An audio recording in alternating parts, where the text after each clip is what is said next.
policy proposals about how we get there, which I hope we'll get a chance to talk about a little bit tonight. I am endorsed by the LA County Democratic Party and both of our local Democratic clubs, Planned Parenthood, the Stonewall Democrats, and a whole bunch of other, the LA County Federation of Labor, and a bunch of other organizations and individuals. I'm very proud to have their support. So thank you. Thank you. Thank you so much. Our first questions this evening concerns affordable housing. So our first questionnaire is Michelle White. You will all have 30 seconds to answer this question. Oh, Michelle. Good evening. Michelle White with Affordable Pasadena. More than 20,000 signatories came forth to sign our rent control and just cause eviction charter amendment that we want on the November ballot. And the question I have for you is, do you support rent control, yes or no? We can start with Brandon. Yes, times 100. Yes, absolutely. yes, I think you have here the only three candidates who all endorse the measure. Thank you. That was really great. Perfect. Next up, our questionnaire is Andrew Good, and you will each have 2 minutes to answer this question. Andrew. Hey there, I'm Andrew from District 3. Please state two things you will commit to accomplish in your first year in office that you believe would reduce the number of unhoused in Pasadena. There's maybe 300 or so people who are living without shelter on our streets. Would you be supportive of, for example, a tiny homes shelter or permanent supportive housing, or maybe acquiring a motel? Thank you. Brandon. All right. So number one, yes, I support everything that you just said. I think tiny shelters are very important for us to help get our neighbors, our homeless neighbors, out of the streets and into home. I think it's not just a tiny home system, but I believe in not only just the tiny homes, but also the support system that come with them. And so I used to work in homeless, actually going out to meeting the homeless population where they are and to getting them the services that they need. And one thing I found is that we can do a very good job at housing them, but we don't do a good job at helping them to stay housed. And so we have to have support with them with substance abuse management. We have to help them with job training, how to keep a job, how to get a job and keep a job. And then we also have to help them with work life. And so, every day cleaning up your apartment, maintaining it. And so I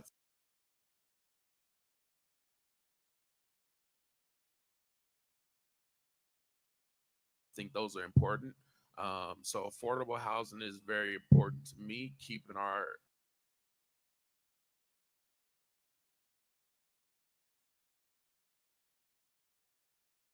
neighbors housed and getting our homeless population into housing is also important.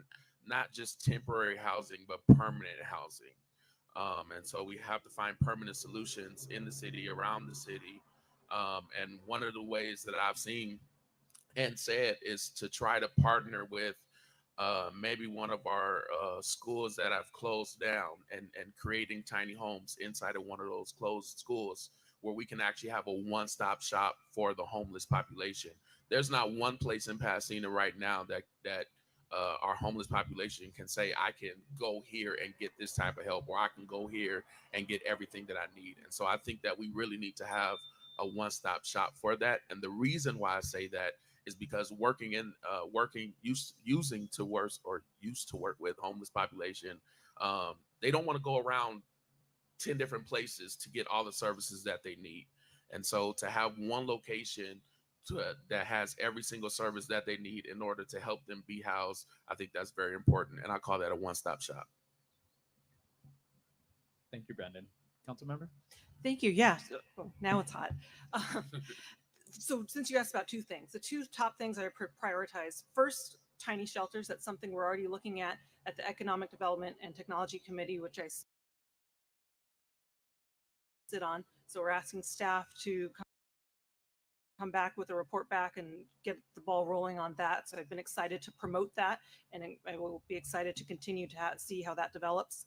The second thing, I think the pandemic really shined a light on the limitations of our emergency or short-term homelessness housing, or our solutions to that. Historically, we've contracted with Friends Indeed to provide a bad weather shelter, but the pandemic prevented us from doing that, or from them from hosting that. And so what we did in the alternative, because it was pretty much all we could do, was have motel vouchers, which was great. We got people housed, when we needed to in bad weather, but it really is not the ideal situation. One, it's incredibly expensive, but more importantly, you have people dispersed across different places. And as Brandon was alluding to, then it becomes very, very difficult to provide services because people are just here and there and everywhere and over different nights and different places. So it becomes very difficult. So we really need to beef up that to provide something short-term for emergency situations where folks are unhoused and need somewhere tonight. So those will be my two top priorities. But then just speaking more broadly, we have to look at beyond emergency shelter, permanent supportive housing and interim supportive housing. In my district, I've been really excited that back in the fall, we broke ground on a project called the Hope Center, which is right off of Walnut and Lake. And that's a joint collaboration between the Salvation Army, philanthropic efforts, and all levels of government, including our city housing department, which played a pivotal role. And that's going to provide 65 permanent supportive housing beds, which is really, really exciting, and includes a number that will be set aside for homeless veterans who are unfortunately more susceptible to homelessness. So that's pretty much big picture, and then the two things that I will focus on in the immediate term. So thank you. Thank you so much. Jason? Am I on now? Now you're on. You guys can hear me? Okay. I don't hear me echoing back. So in the 2020 count of our unhoused population, which is the most recent one for which we have numbers, we haven't gotten 2022 numbers yet. We had 527 unhoused individuals in the city of Pasadena. And that is a large number, but it is not by any means a number that we couldn't confront.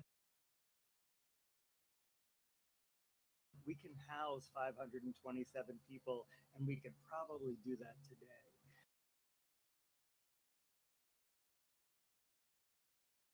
But more telling than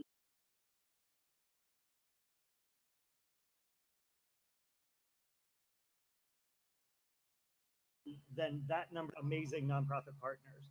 So if we could just double that staff, which would not be an enormous budget hit, we could take caseloads from 125 people to 60 people and start to actually build relationships with people in the street, and start to customize solutions, which the data tells us is the way that we actually solve homelessness, with very one-on-one, individualized, customized solutions. The other thing is that I would like to take our Pasadena Outreach Response Team, which is our compassionate, non-armed response to homelessness. It's a paramedic and a social worker who go out in the street. Right now, that program is 9 to 5, Monday through Friday, which is not when everyone is experiencing their emergency needs. And so we need to take that to a full-time, round-the-clock program. That is going to take some figuring out in terms of funding. And then the last thing is that we need more transitional housing, and we need to fix our motel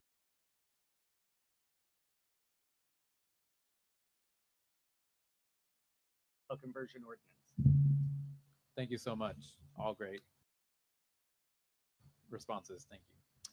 All right. Last question for this area is going to be by Anthony Manuso. And once again, you will all have 2 minutes to answer.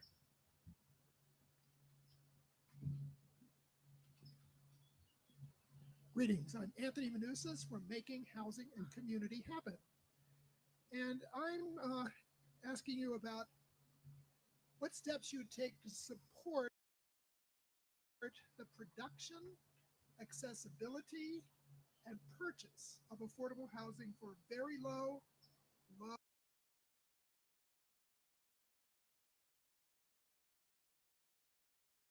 and moderate income households. Thank you. Brandon? All right.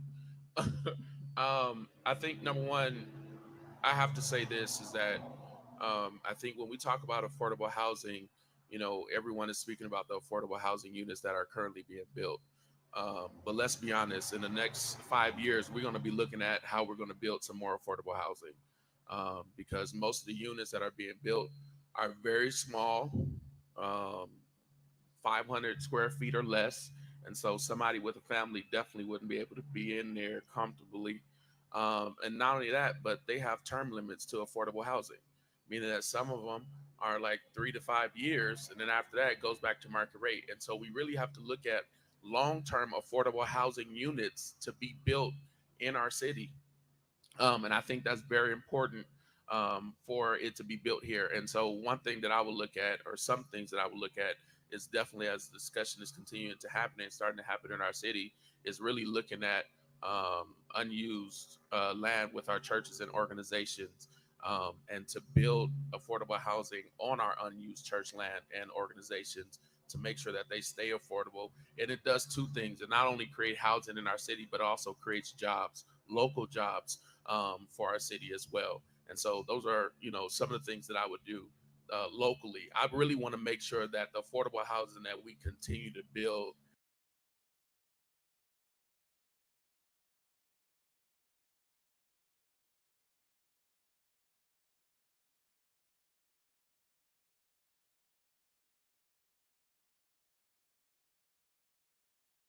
they stay affordable, and it's not just for low income. It's not for just low.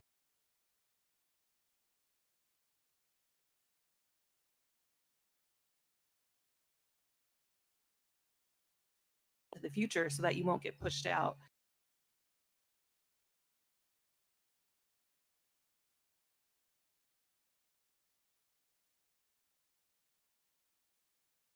So it's really exciting that we were able to do that without having to even, build any units, which is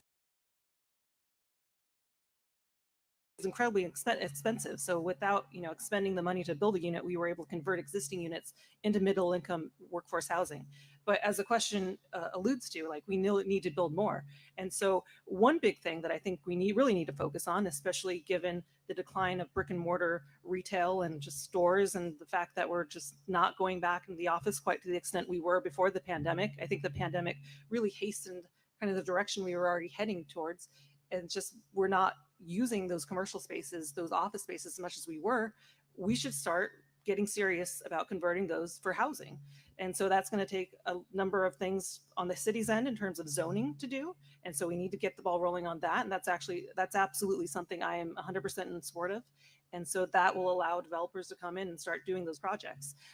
Beyond that, I think we just need to, again, I think the question is getting at exactly what our housing element is supposed to address, which is what the city's plan is for housing to unanimously by the council, that we actually have objective and measurable goals to build affordable housing, at all levels of housing, but specifically affordable housing, so that we have a plan moving forward. Thank you, Jason. So I'm convinced that we're, unlike the state solution, I think we're not going to build our way out of this problem with our 80-20 inclusionary zoning mix. We are going to have to find a way to get ourselves to actual affordable housing and 100% affordable, which we'll be talking about tomorrow night in the Planning Commission. If you want to come talk about that, there's an ongoing debate about housing on institutional lands and what proportion of affordability it should be. I'm still of the mind that it should be 100% affordable. And so to get there, we're going to need public investment in housing. It's that simple. And so part of what we need to do as a city is to be lobbying the state for that. We are investing as a city in housing already through the Affordable Housing Trust Fund, but we need to be pushing for the state to change policies, essentially, because we're not going to do this with market rate development. The other thing that I'm committed to and already working on, as Jess alluded to, is a comprehensive adaptive reuse ordinance that would allow us across the city to convert underutilized commercial and retail and office space into housing.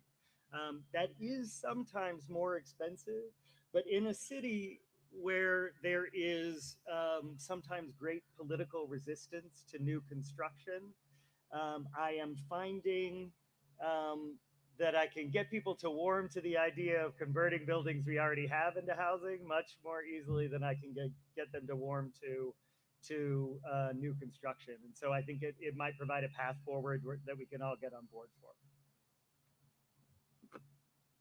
Thank you all so much for that. Our next set of questions will concern the local economy, and this time we will begin our rotating. My apologies for that. Our next questionnaire is Daniela, and you will also have 2 minutes to answer these questions.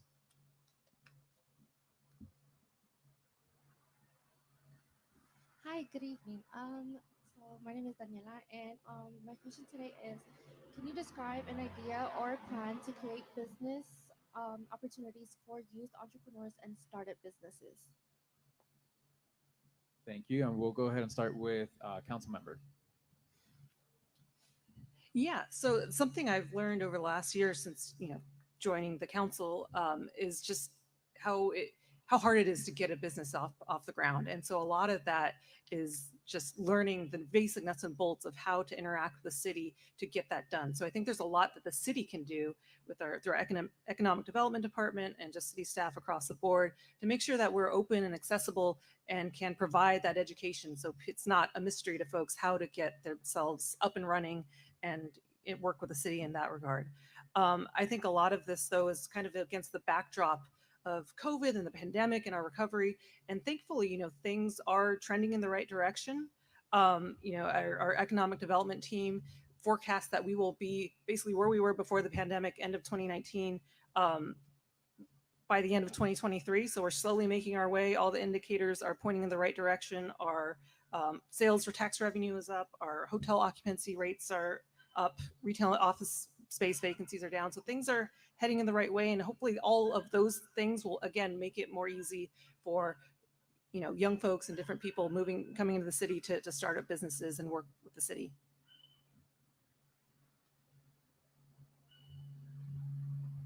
Thank you so much for that. Next, Jason. Okay. So you asked about youth, I think was part of the question. It's funny, this just came up last night. I was talking to a young kid he's 10 years old, and he started a business making candles, and he was like, do you have advice for me? And I was like, I don't really, but I feel like we should have. And then I realized we don't really have a city department that covers. So we have an office of the young child, and we do a good job of kind of addressing the needs of the very young. And then you're kind of on your own until there are some opportunities for kind of young business people. So we probably need to look at kind of institutionalized youth programs in the city. And in the meantime, I think it's about partnering with our our friends in the business community and our friends in the nonprofit community in the city, who may have already invented this wheel. In particular, I'm thinking, the city is part of the San Gabriel Valley Economic Partnership. It does have a couple of programs for young people to kind of train in entrepreneurship. So that's a possibility. And then, there are a couple of other nonprofits that I think probably could help on this front. And certainly our businesses, we have these institutional businesses. My law firm is one of them, Han and Vromans and El Portal, like the institutions in the community that certainly could help sort of give a leg up, I think. What are you doing? Leave my, get away from me. Thank you so much for that. Next up, Brandon. Always have to be on your toes. So first, in regard to youth, I think that we have to take the step in continuing to doing what our Park and Recreation has done already to make our Rose program year round. I think that we have to continue to expand our Rose program, making more opportunities and internships throughout the city for our Rose interns. I think the next thing as well is that we have to continue to encourage our young people to get involved in city programs. The number of young people that we continue to see who, as you all see it driving down the street, I just said it, I used to play outside all day long. They used to have to make me go back inside, but now we don't really see those young people anymore. And so really encouraging them to get involved in youth programs like the Teen Center and other sports programs. specifically in business, writing 2 books myself, and then also having a business myself, I know what it is for it to be hard to try to find out how to navigate it. And so I think what we really need to do is have more resources in Pasadena that really shows people what to do and how to do it when it comes to not only how to start a business, but how to sustain your business, how to market your business, how to brand it, and to continue it going. Because it's one thing to start it, but it's one thing also to keep your business going. And that's for everyone, not just young people. But since COVID, we have seen a whole lot of millionaires being created, and so I think that's so important for us to continue that having here. But I think we also need to expand to start having more opportunities for our small business, like small business markets and small business opportunities where the city actually helps you to market and brand your business and help it to scale throughout the city. And so I think those are things that we can definitely do on our level. But then I also think that coming from youth programming, being one of the first people to be a part of Ambassadors program, I know what it is to go through those programs. So making sure that those programs are actually programs that young people want to be a part of. Thank you, Brandon. All right, our next question here is Ashley Carrasco. And once again, you will all have 2 minutes. This time we will start with Jason. Here's the question. Hi, good evening. So currently there is a special 4% tax from sales at cannabis shops that goes to the general funds. What would you do to redirect that 4% to social equity programs in our city? And then if you could please provide examples.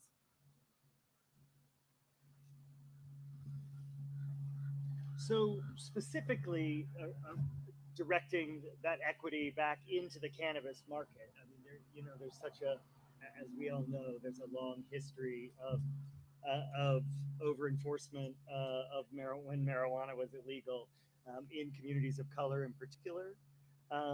So so that's one of the equity lenses, and then the other equity lens is just access to cannabis as a resource and as a we sometimes think of it as entertainment. It's also medicine, right? And we should have access outside of our kind of cute shopping districts, right? So I would actually like to incentivize building dispensaries all around the city and making sure that we have them, particularly in underserved communities. And that may mean that we have to go do some looking, because right now most of the things that are being built are kind of for high profit retail shops, right?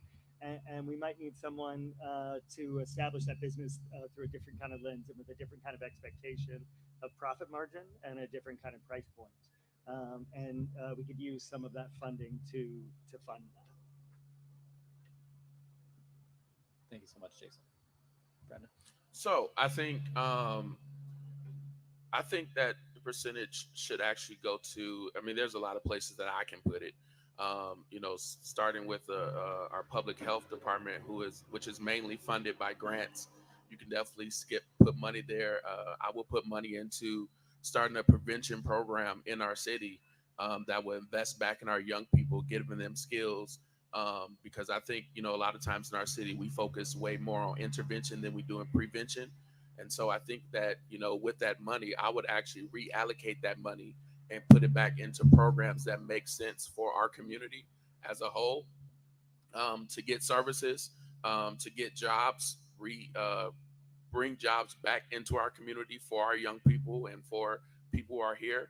But I think also when it comes to the cannabis, one thing that I would like to see is not only just, yes, reinvesting the money, the tax dollars that we are getting from that, but also I would like to actually see us reinvest that money to actually show people how to get involved in the cannabis industry, what kind of jobs that we can create, and actually having individuals here in Pasadena be able to actually start cannabis businesses to not only be here, but also so that we can hire here as well. And so those are the things that I would look at, not only just reinvesting our tax dollars into community solutions. And, another thing, and as to allude what Jason was saying, to help to expand our port team with our fire department, some of that money can go to there to help expand it to 24 hours, because I definitely am for that. And so I think there's a lot of things that we can do to reinvest back into our community. And so, yeah. Council member. Yeah, I look at this question, I guess, looking backwards or retrospectively and prospectively. So looking backwards, it'd be great if we could pour some of that money into expungement programs to help folks get these charges off their records, because it's absurd that they even had them to begin with. And then looking forward, I think a great thing that we need to look at, and we have started to, or we will be soon, is looking at a social equity permitting program for cannabis stores. So we have our own, I don't want to say it has a tortured history, but it's been a long and drawn out process for our current 6 cannabis permittees to get through. But now that that program is wrapping up, I think the next thing to do is turn towards a social equity permitting process. And it would be great if the funds from this tax could help support that, because a lot of folks who would benefit from these sort of sub permits and starting their own business in this new legal market don't have the funds. And unfortunately, you see the people who are able to now enter this market are large companies who have lots of funding and backing. And so that's not the folks that we necessarily that need any help. We need to help the, smaller businesses, mom and pop type stores that have been burdened by our past arcane cannabis laws and now want to enter the legal market. So that's essentially how I look at it back prospectively and retrospectively.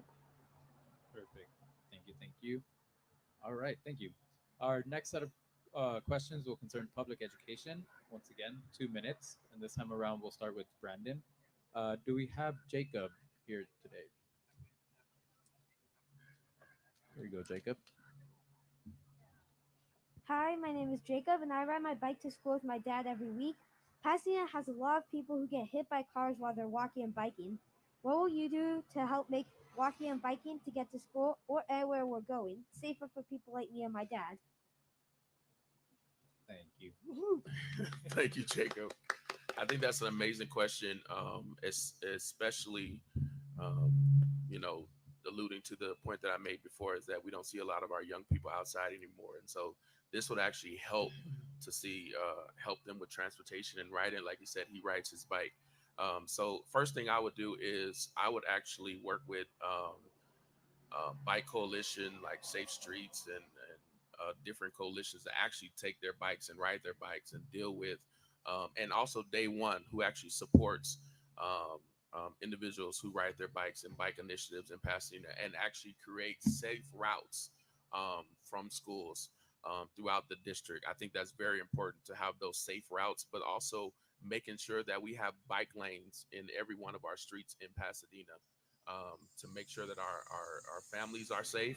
And then not only that, but also making sure all of our streets are continue to stay lit up, making sure that every corner is lit up, because most of the time when we see about accidents or somebody getting hit, it's because it's in a dark area or one of those lights are out or you really can't see. And so making sure that our streets stay lit up. And so I think, we really have to, that's another way to have prevention methods in order to stop our, not only our young people, but our citizens as a whole from getting hit by cars. So I think that's so important for us. Thank you, Jacob. Thank you. Next, council member. Yes, thank you, Jacob. This is a really important question, and it's one that I found incredibly frustrating since joining the council, because this isn't rocket science. We know how to prevent people from getting hit by cars. These are very basic things that we can do that often we just lack the political will to do because there's just an enormous pushback to any sort of traffic calming measures, or we just lack the funds, or we are unwilling to allocate the funds. So I don't know that I have much more to say that other that we need to make sure we have the political will to push forward the changes that are necessary and that we know that traffic engineers tell us will work to keep people safe, and also allocate the necessary funding to make sure that they're put in place. So thank you. Thank you. Next up, Jason. Answer that question, Alan. Thank you, Jacob, for the question. I think we're all going to be on the same page on this one too. We desperately need a complete and comprehensive network of bike lanes across the city, and we don't have it. We have this hodgepodge piecemeal thing where you can ride for a block and then you can't ride, and then you got to get on the sidewalk, and that doesn't work. And would be a funding hit to create it across the city, but it's as Jess said, it's that's just a matter of reallocating our priorities and getting on board. And I certainly would join you in that conversation with the council. The other thing is that it's another budget hit, but in so many places we need light up crosswalks that are pedestrian activated, that light up at the ground level. Also really expensive, but they really help to call the attention of drivers to the crosswalk. As most of you probably know, we had a fatality in District 7 on Allen just a few months ago, and it was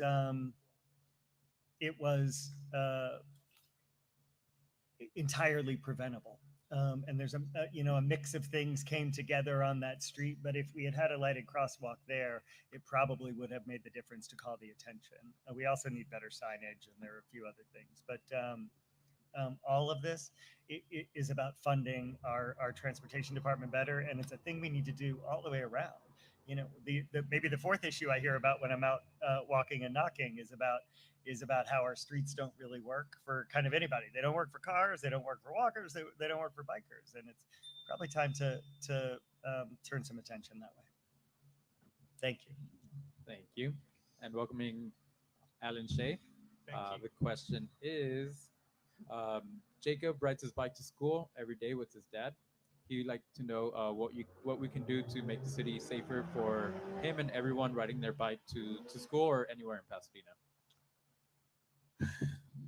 I think that's a good question, because right now, I think Pasadena is going through a lot of changes.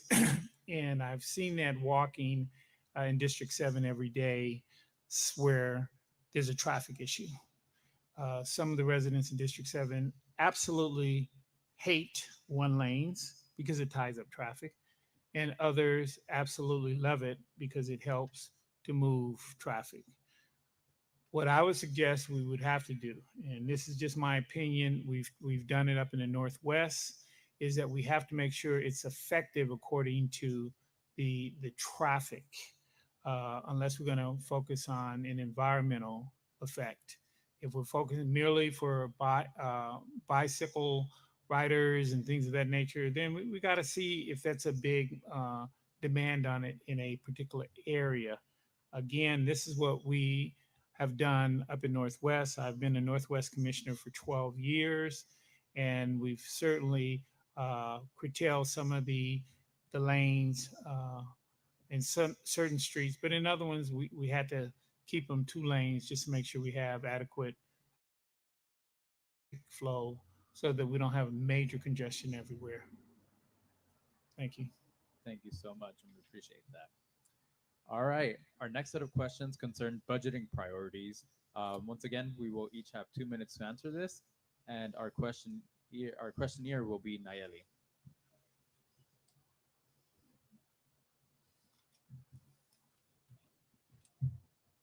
Hello, good evening. My name Hi. is Nayeli. After you're elected, describe your top 3 budget priorities and the revenue sources you intend to use to fund them. Thank you.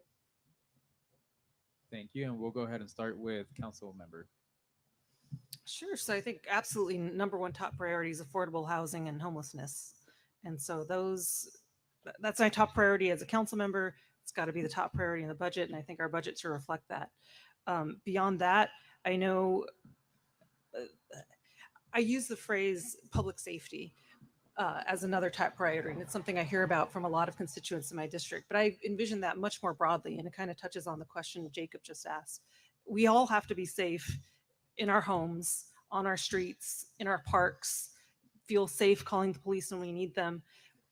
It needs to be a much more broader conversation. And so I think our funding should reflect that. So it shouldn't just exclusively look at one form of public safety. It has to look at all forms of public safety. And so we need to fund things to make our streets safer, ways to make our parks safer, ways to make our sidewalks safer, which we have trip and fall still occasionally, unfortunately. So there are all sorts of ways that we can address that through our budget. And so we're starting budget season right now. Just on Monday, we started the CIP process. So these are all the things that I'm looking at in my second budget season. I feel like I've learned a lot going through my first budget season, and there's just a lot of moving parts, and I'm really eager to dig in and continue to make sure all of these issues are addressed through our budgeting process. Thank you. Next up, Jason. Number one would be affordable housing for me as well. I think we need to add to our affordable housing trust fund. Number two would be expanding the port program to full time. I'm not sure how we're going to pay for that one yet. And number three would be a series of kind of simple, low hanging fruit on the sustainability front, which we haven't really talked about much. But first would be, we have a number of substantial heat islands in the city, which are areas that are hotter than the surrounding community and the city as a whole. And the number one way to combat those is planting trees, and we all like trees and they're pretty. So you take a little bit of a water hit with trees, but if they're native and drought tolerant, within a couple of years they're established and they're beginning to provide shade, which cools the community. I would plant those all over the city. I would like to restore and actually promote our various conservation programs. We roll them out every now and then, incentives to conserve, gray water program, solar program.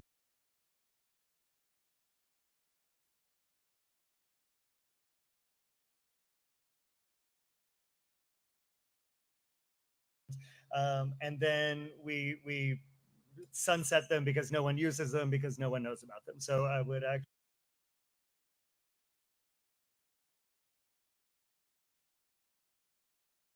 actually bring those back out and make sure that people know that we promote them left and right across the city.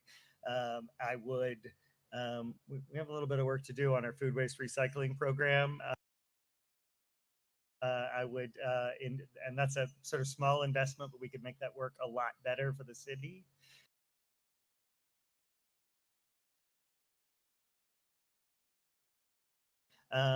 And we need to step up the timeline to getting to a majority renewables portfolio. We're on track to be there by 2030. I think we can do that sooner.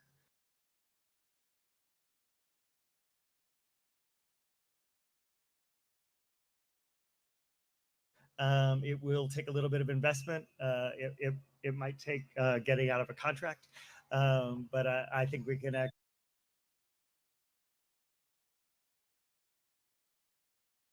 actually do that sooner. And that's what I'd do. This is so much harder now that we can't see you guys. We have bright lights now. We used to be able to really gauge you. Now we're just looking into darkness. Thank you so much. Alan? Well, what I would do is I would take a chapter out of experience and being a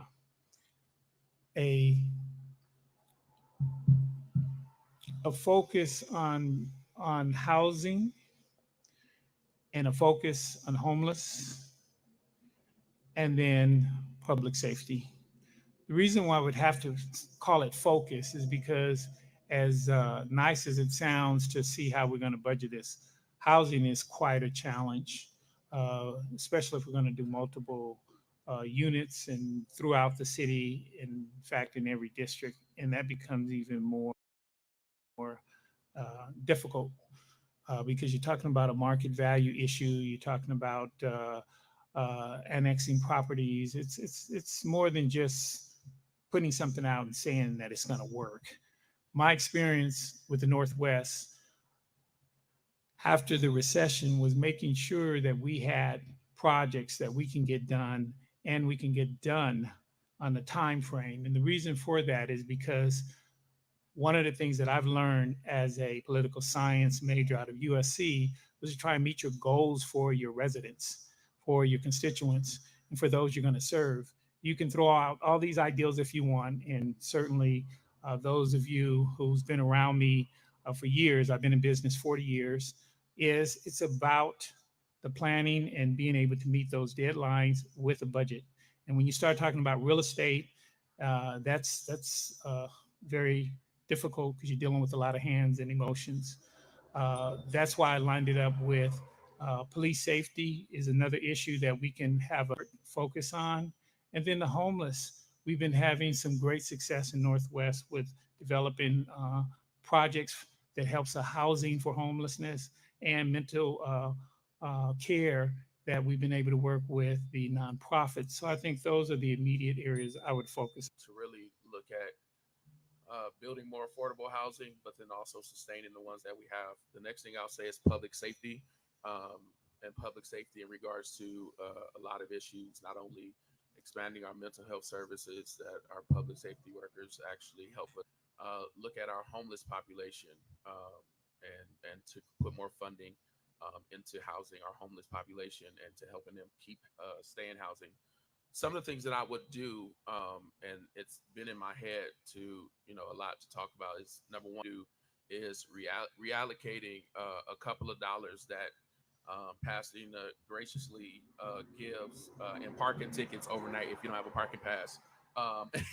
Reallocate some of that money that individuals pay on their parking tickets and reallocate that to and reallocating that money to actually funding some of these programs as well. And so I think that we actually have ways to allocate. I think that we also have to have people that are in our seats that are willing to reallocate these dollars, and I think those are important. Right on time. Perfect. Thank you so much. All right. Our next set of questions concern immigration and services for our residents. Once again, we will have 2 minutes for this question, and our questionnaire here is Julieta.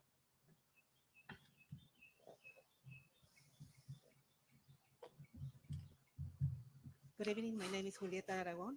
I work for Endilon and I live very close to Pillar Park. So my question is, currently at Pillar Park, only 2 staff members are available 2 days a week to help assist with the processing of immigration documents and legal services. After being elected, would you commit to staffing this program with full-time resources 5 days a week? It's a yes and no question. And how would you do that? Thank you. And this time around, we'll go ahead and start with Jason.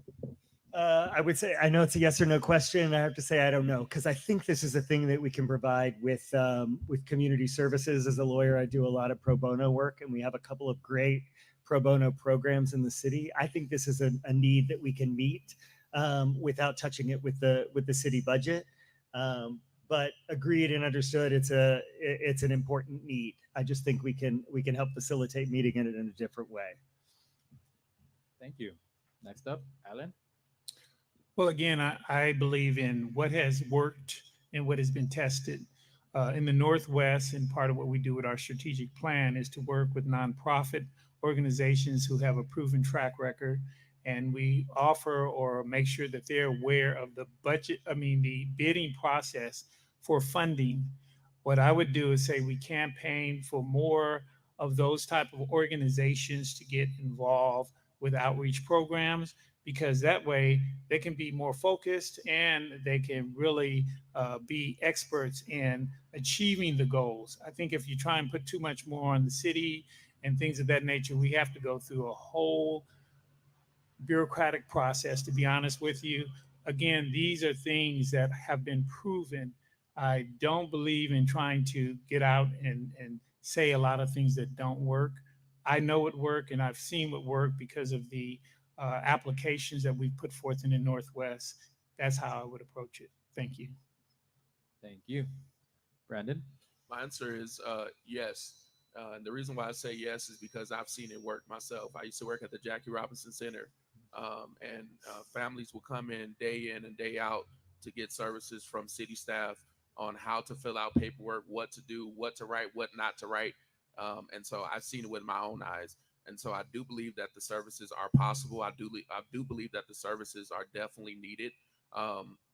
And I will say that I think that we also need to expand it to our organizations in Pasadena to help expand that work. Because to be honest, you also have some family members or some individuals that do not feel comfortable going certain places.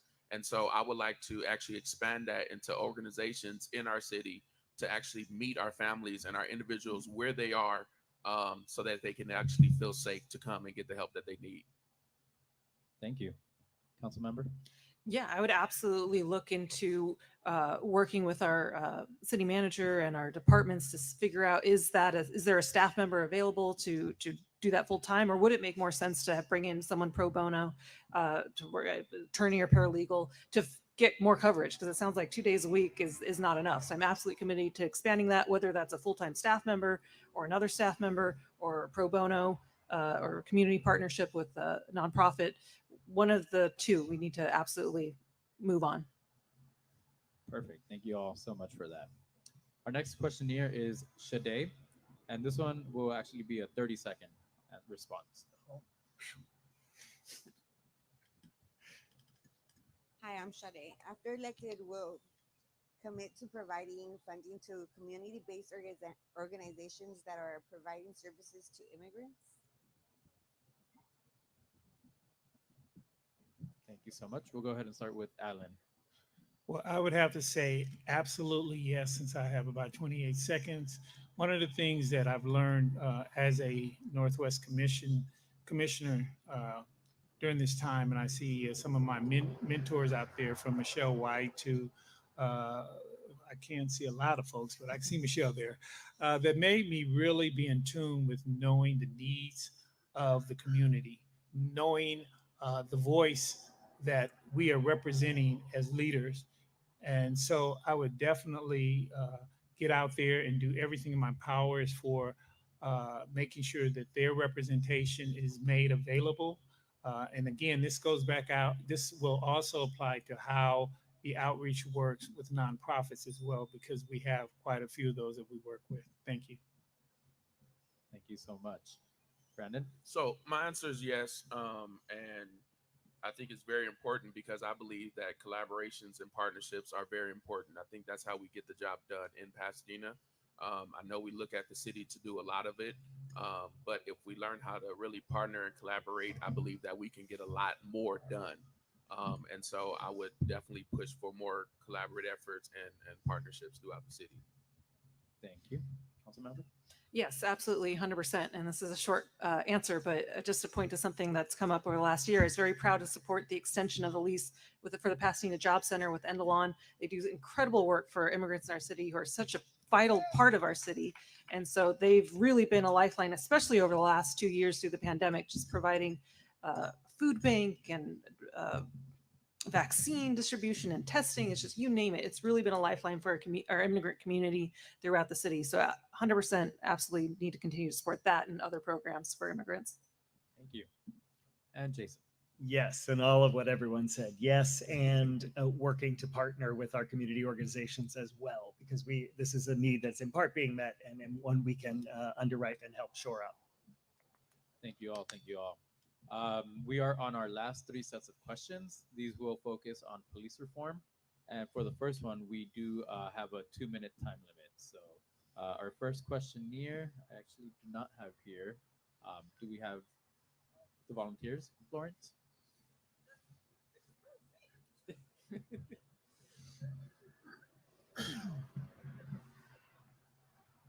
Yeah, we're blinded up here, so it's hard to see. I know. Yeah. Someone's on their way, I believe. There we go. Yeah, you're Perfect. All right, Raul will be asking the question.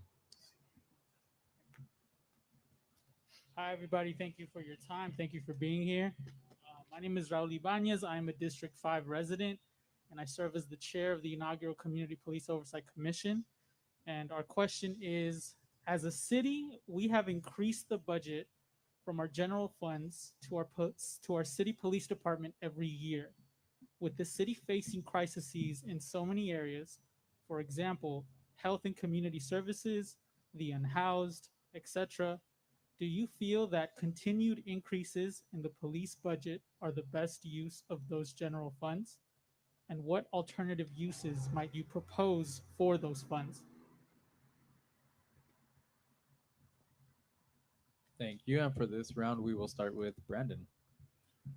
So I think this is a big issue that we've seen a lot of from the killing of J.R. Thomas and somebody asking for help, and police officers not really having the resources to really be able to interact with him. So I do think that we spend enough money on our police department. I do believe that we need to start reallocating that money back into our public health department to actually have a place for our mental health and have more mental health resources in our public health department. As I stated before, our public health department is the only department who is mostly ran by grants. And so we have to find a way to reallocate that money and actually create more programs and opportunities for people to get the mental health services that they need. I think it also goes back into reallocating that money into our port team and our hope team, to making sure that our port team and our hope team are actually 24 hours, that they can actually do the work 24 hours. In working in homeless, working in 24-hour support, as of right now in my current position, I can get a call at any time that one of my young people are in a crisis. And so I understand that after 5 o'clock, that's really when the crisis happens. Most of the time before you go to sleep and 1, 2 o'clock in the morning, that is when crisis really happens for our individuals. And so we have to have somebody there in the team that is capable and qualified and trained to work with those individuals. And so those are two ways that I would see funding being allocated. I would add a third, and I think that the third, I think more funding needs to be allocated to prevention of our young people and our youth programs in our city. We've seen time after time that we had programs in the past that have worked. Now program that was a past program, prevention intervention program, have worked to lower crime throughout our city 46%. And because of funding in 2010, that program actually ended. And so we've seen it work. We just have to continue to reallocate that money so that it can be sustainable in our city. Thank you so much. Council member? Yeah, so something I've really come to be very aware of and hyper sensitive to is just how the police budget continues to increase. And that, again, this is my second budget cycle. Last year was essentially a status quo budget, so it stayed flat. This year it's projected to go up a bit. And I understand a big chunk of the reason, or a big reason why it goes up, or for that, a big part of that increase is labor, just rates of pay increase over time. So that's a part of it that we have to grapple with and contend with. But we also need to look at that other part that isn't labor and already subject to union contracts and whatnot. So something that I've really come to realize through the budget process is that so much of it is department driven, and it really starts months and months in advance before it gets to the council. So you have departments working on their budgets in the fall. Really, they start working with city manager and are projecting out what they're going to need for the next fiscal year. And I really think it's important, especially as we're going through this new city manager hiring process, is that we find a city manager that's willing to have that big picture holistic conversation with the council early on, so we can really look at the budget as a whole and be like, okay, is that really in the big picture where we want to be allocating our money? Because money is finite and we can move things around, but it's really hard once it gets to the council at this point, May, June, to have those conversations, because departments have each been working on their budgets for months and months at a time. So that's something I'm going to be looking at in this hiring process. And then just to what are the things we can look at to use that money for? It's everything we've been talking about today. It's affordable housing, it's safer streets, it's cleaner water, it's accelerating our process, or accelerating our goals on to address the climate emergency. There's all sorts of things that we can do. So I'm absolutely on board with looking at that. I appreciate that. Thank you. Next up, we have Jason. So it's such a complicated question, because in the time while that number has gone up, it's almost all related to defined benefit plans. And while that number has been going up, the police staff has been going down, and our police pay have been going down. And so for me, I'm an advocate for labor. I believe in all workers' right to organize, and that includes police officers. And I believe in collective bargaining. So I would never advocate for undercutting the contract. And in fact, there's an interesting kind of inverse difficulty here that we pay about 30% of what most cities are. We're in the 30th percentile of what most cities our size pay to police officers, and so there might be a real argument to be made that better pay would equal better policing. So the first thing I'd want to start with is partnering actually not only with the city manager but with the new police chief to really think about reallocating all of that to essential services and to services that we all want. You know, our transportation enforcement department is 7 officers now. It used to be 20. I would move a lot into Port and Hope. Port actually probably will move out of the city police department budget altogether, but Hope will remain in that budget. So I don't know that it gets smaller. If it's going to get smaller, it's going to be around equipment. I don't know that we need a super tricked out mobile command center. I wasn't there for that vote, so I can't. I don't want to criticize the approval of that, but I did think it was a lot for a van. And so that's where I think we need to sit down and really think about where our priorities are within policing first. I appreciate that. Thank you. Next up, Alan. Well, again, I'd have to reflect on my history here in Pasadena and how effective any program coming out of the police funding sources really affects the community other than their own internal outreach program, which they have youth programs where they recruit students to be on their police force as well as young cadets, which seem to be the most effective.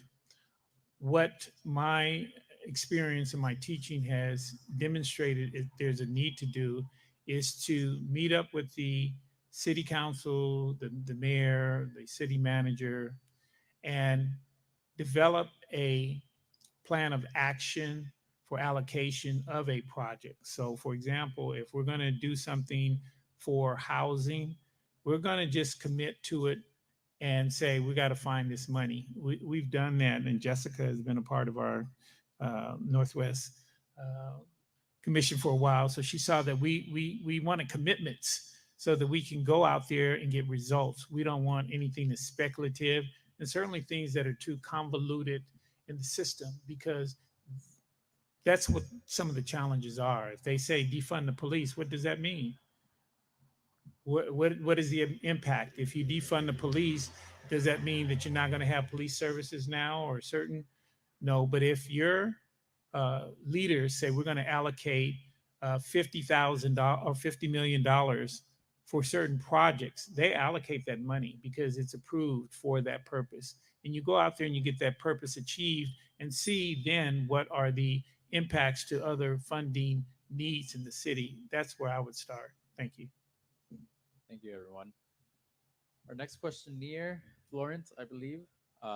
This one will also be 2 minutes for each.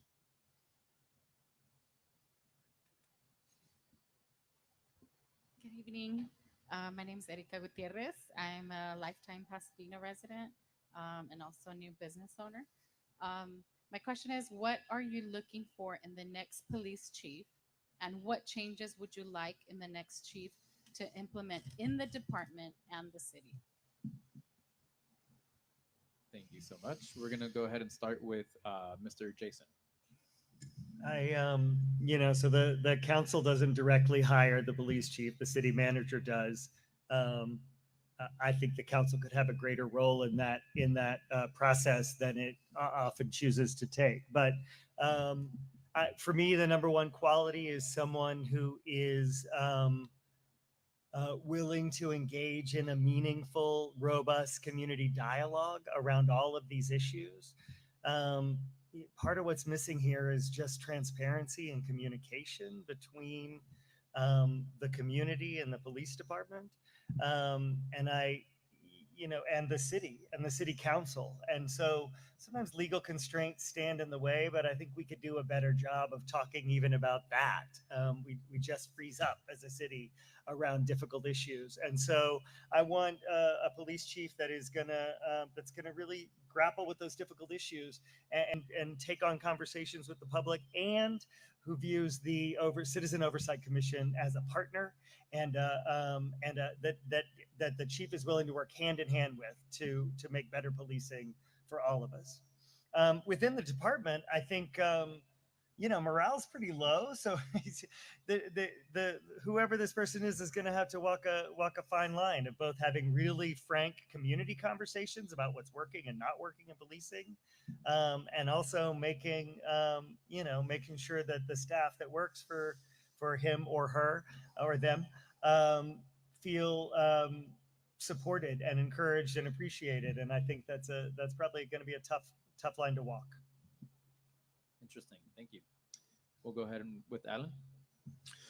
Well, I have to say it in that manner because, again, my tenure with Northwest has been quite interesting. We've had 4 murders of African American men who had not committed a crime that has been unaccounted for by the police department. And for many of you who may not know, I have 595 days of advocacy in the Anthony McLean shooting. I've done that as a result of my commitment, my sworn duty as a commissioner to advocate for residents and constituents of the Northwest, as well as to advise the city council of the voice of the community. And I think that's the key here in Pasadena that I think has been lost, is that they have to understand that the voice of the community is really what should guide the direction of any chief. And in my 30 years of being involved with Pasadena Police, because I used to volunteer for them starting as far back as Chief Oliver and Chief Sanchez and Perez and Malikian. The key that I stress to them is they must understand how to engage community and not see it just as a business, because the community is not just a business. It is that of a community. And if someone doesn't have the attachment to it, they're going to lose the sight and focus. And if we're going to hire a new a new chief, he's going to have to come in with some real understanding of Pasadena, because with the morale of the current administration at the police department, they're going to have a big hill to climb. And so I would say that that is what's really, really needed. And I'm certainly here to hope that we can work with them to reconcile and develop a real campaign for them, because I love our police department. I think there's a lot of internal structures or cultures that may need to be addressed, but we can win it over. Thank you. Thank you. Brandon? I think ultimately what I look for is somebody who is transparent and accountable to the community. I think somebody who is open to having those hard conversations with the community. I think that person that is open to having, as Jason has said, dialogue with the community, even when it hurts. Because once you start seeing what I've seen, being at the site of when individuals are killed by the police department, for the last 4 of them, I was right there right after I got the call. Being there, being present, and seeing the hurt of the families and the friends of the community members, and still we have no accountability that has happened. And so I've looked for a chief that definitely is accountable, that's not running from hard conversations, that's not only accountable to city council, but accountable to the city that he serves in the community. Something that I also would look for is more engagement. And here's what I mean by that. One of the suggestions that I have made is I would like to see more police officers, bicycle police officers, actually patrolling our parks. Instead of pulling up on a car on an individual or driving up on somebody in a car, I would like to see that engagement with a bicycle police officer actually saying, "Hey, how you doing?" Or actually utilizing our park safety team to really engage in our community, and actually more engagement with frontline officers, meaning that, of course, we all seen police chiefs and commanders come to community events, but I think it's important for us to engage more in frontline officers, the people who are writing the tickets, the people who are pulling over our individuals, the people who are patrolling our areas or our areas that we live in, I think we have to have more engagement with those, because if I can speak to you by name, then I'm less likely to be scared of you. And so I think that we have to have more communication in regards to that, but our chief also has to be open to that as well. Thank you. Council member? Yeah, so there's a bunch of things I like to see. I think the number one thing I would like to see, though, is a chief that understands that kind of state and federal law, constitutional law, those all set the floor or the bare minimum of acceptable conduct for police officers. But we, as Pasadenans, can and should expect and demand more. And so I really want to see a police chief that understands that and wants the highest standards for our officers. And I think the key way to do that, though, is through what everyone has alluded to, is working with the community. And luckily for us, we have a built-up system to do that through our Community Police Oversight Commission. And so I really, again, want to see the new police chief work with the commission as a partnership, as a sounding board for new and different policies, ideas, reviews of different incidents that have happened, to get their opinion, the community's opinion of what they would have liked to have seen, how they think the police could have handled the situation differently, or what they thought was appropriate. I really think that's the path forward. The last thing that I would really like to see our next police chief prioritize is de-escalation.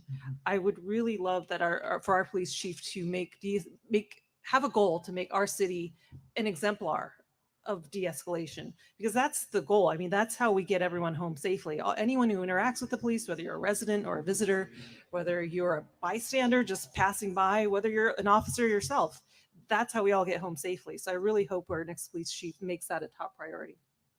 Thank you. Thank you so much. All right. Our last question of the night, and there's a 30-second question, will be asked by Florence on this question, I believe. Oh, another mix-up. Here we have Monica.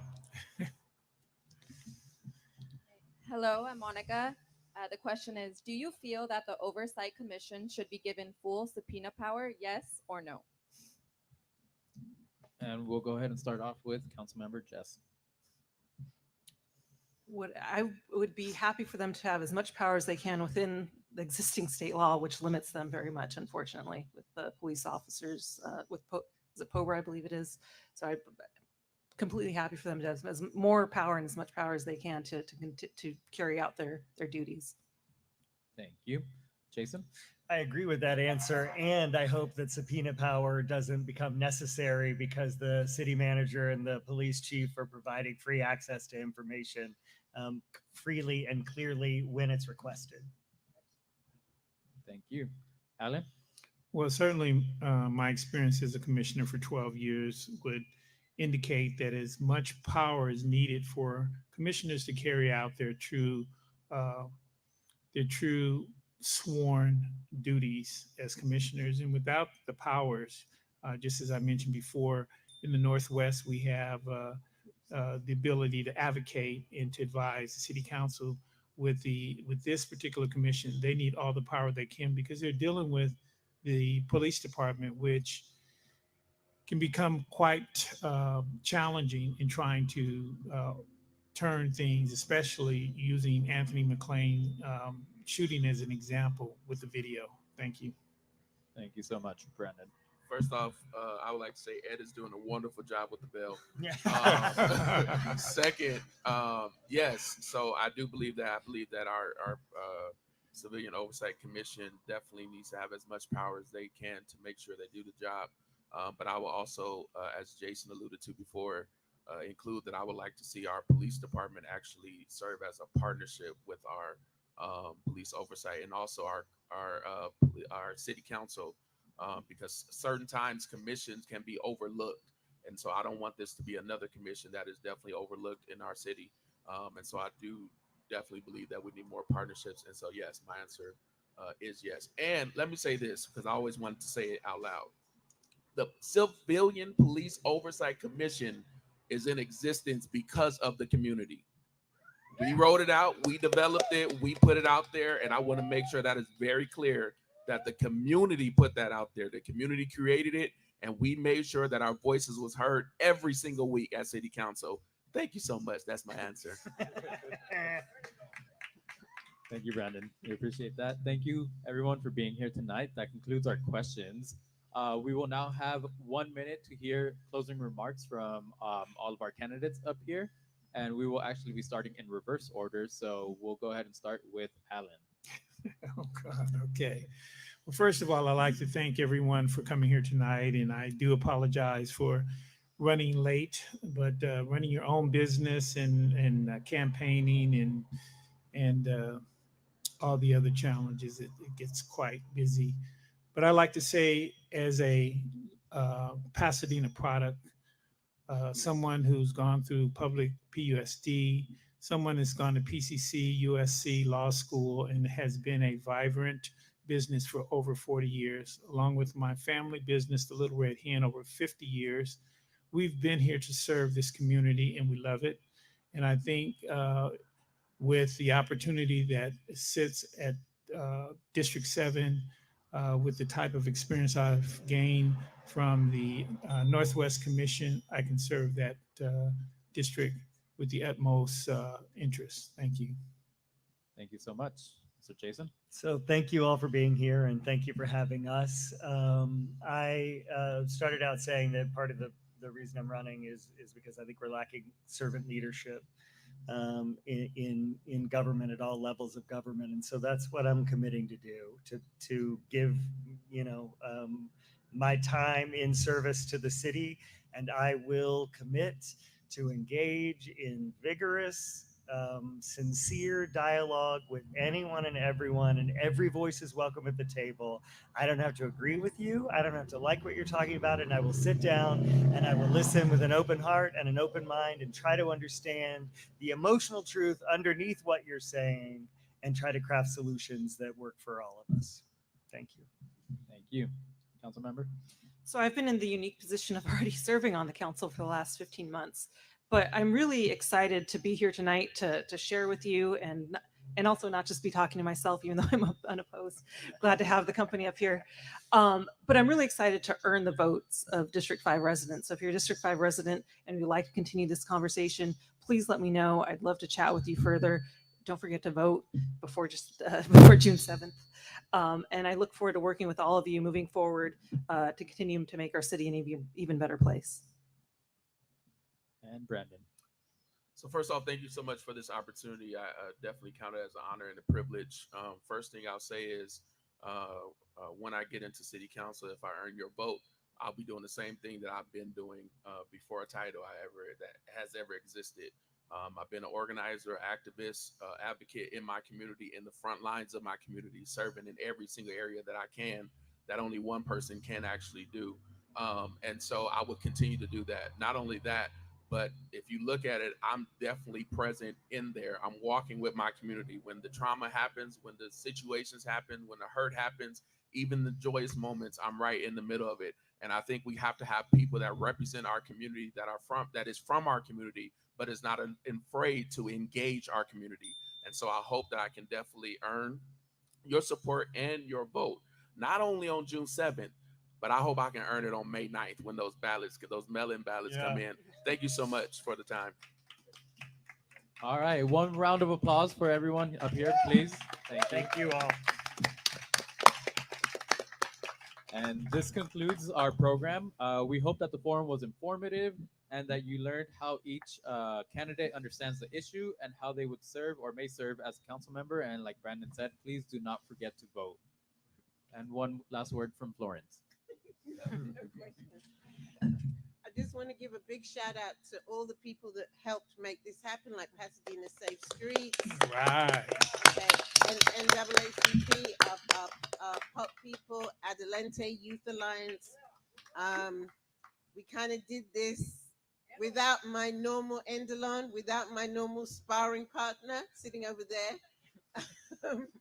But it was done in two and a half weeks, and at the end of the day, the conversations and the questions came from the community. Desde abajo se defiende a todo mundo. Radio Jornalera, donde tu voz encuentra un eco amplificado, donde tus derechos salen a la luz y disipan el miedo, donde tus aportes a la sociedad se evidencian. donde se reconoce que tus luchas reivindican derechos para todas y todos. Radio Jornalera destaca a la gente humilde que pelea por sus derechos a pesar de sus circunstancias de despojo y marginación. Eleva a los individuos y sus luchas y muestra cómo la clase trabajadora y humilde puede ser agente de cambio cuando se organiza, cuando se defiende y cuando tiene una lectura correcta de su propia realidad. Radio Jornalera provee el espacio para aprender de los invitados e invitadas sobre sus vidas, lo que les motiva a seguir adelante, sus virtudes y desafíos y hasta su música y poesía favorita. Radio Jornalera recalca el trabajo de activistas, organizadores, educadores y algunas celebridades, sus causas, sus campañas, sus estrategias, sus tácticas y los reveses más duros en el perenne quehacer de formar líderes para hacer el mundo más justo, más humano, más inclusivo. Para cambiar el mundo, primero hay que conocer a las personas que sobreviven las injusticias y políticas públicas groseras. Hay que apoyar y solidarizarse con sus luchas, porque desde abajo se defiende a todo mundo. Radio Jornalera, donde los anhelos y el sentir del pueblo trabajador cobran